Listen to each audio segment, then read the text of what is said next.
pala guys yung ating short video kagabi na ginagawa natin ng sira guys ay clutch. Ngayong coupler, ito yung coupler guys, pakinggan nyo guys yung tunog.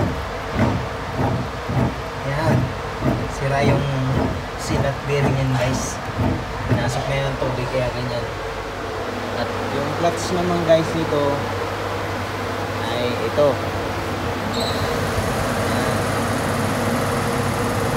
Hello guys, ayan, fan freewheeling na siya guys. Ayan, dapat ganyan, hindi mo sa may ikot, dapat ikot ay dapat sa loob nito freewheeling guys, freewheeling yan.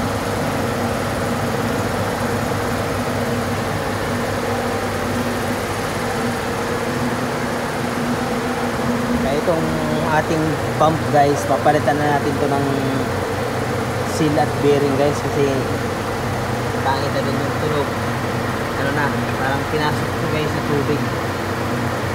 Mas maiging palitan natin bago tayo magsisig, kasi once na masira to guys, yung bearing nito guys sira, ito ay tutulak to.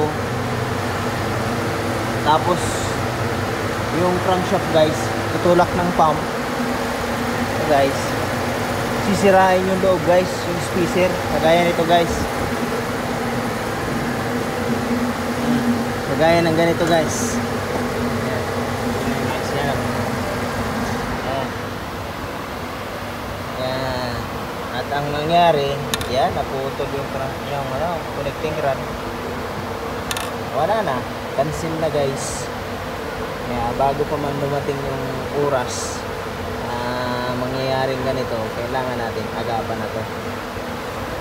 Ito yung crankshaft nya guys,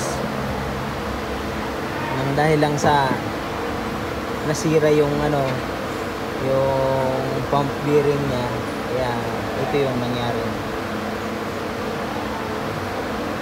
So tinulak siya ng ng pump, tulak, na misalign yung connecting rod, kaya naputol.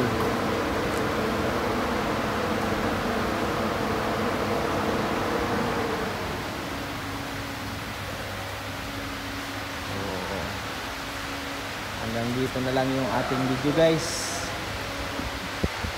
Shout out pala sa ating mga subscriber dyan. Maraming thank you sa inyong lahat. Nandito na lang ang aking video. Maraming salamat. Thank you.